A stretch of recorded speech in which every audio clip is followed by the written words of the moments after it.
In the first film Bradley Cooper directed, he played an aging rock star battling alcoholism as he was reinvigorated by new love. In the second one he directed, he played one of the most iconic conductors in American history, and in this one, he plays a chronically stoned, struggling actor named Balls.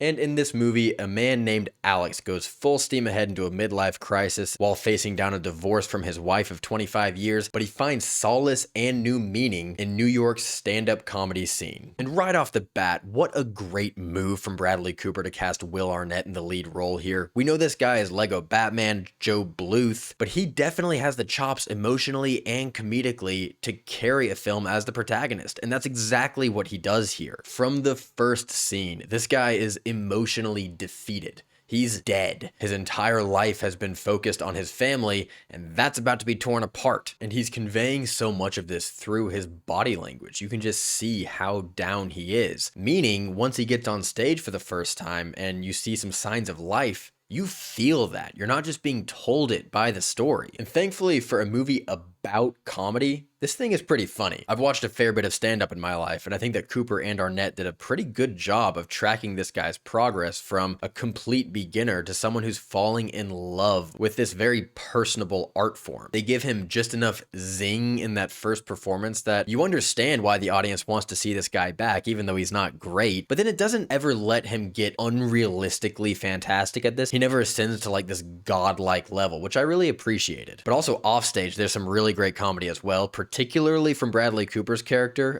the aforementioned Balls. He's just this completely delusional dolt who's way too socially inept to not put his foot in his mouth in nearly every single social interaction, and he's way too high to undo the damage that he's done. He is just a great part of this movie, and kudos to Cooper for taking a supporting role in one of the films that he's so involved in. I think he did a great job of supporting Arnett as the lead. This is definitely Cooper's least ornate and extravagant project yet, particularly when you look at his last film, Maestro. But I think that the very simple techniques and the stripped down method of telling the story with handheld cinematography, a lot of close-up shots, allows the characters to really shine through. And one of those characters is definitely New York City. You can see Cooper's love for that place shining through in nearly every scene. Now, Laura Dern as Tess, Alex's wife, is also really strong in this role. Obviously, she has her own story going on, and I think that she captures it and tracks her emotional journey really well. But I do think that the film stumbles a bit when it relies too much on her narrative. And I only say this because the most interesting relationship in the film is between Alex and stand-up. He's dealing with his feelings for his parents,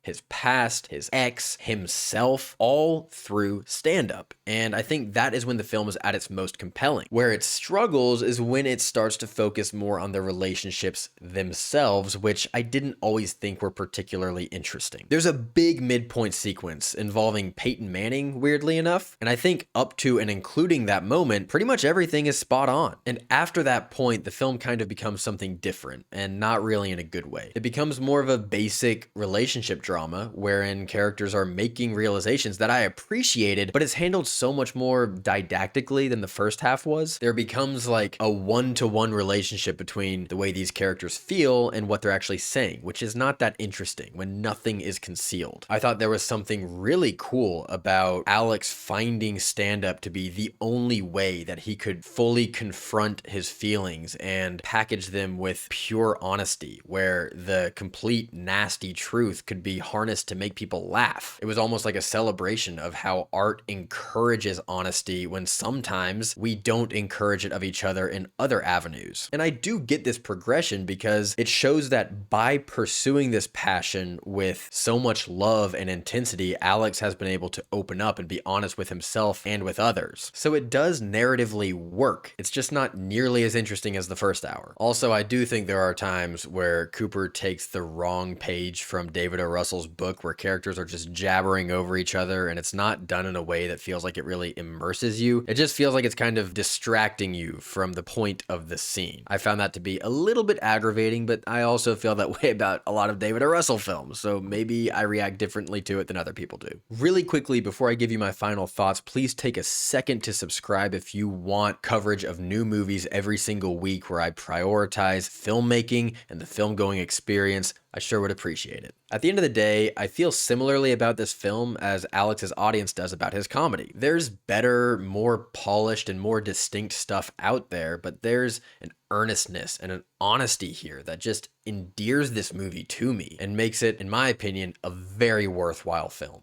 And for all of those reasons, Is This Thing On gets a B+.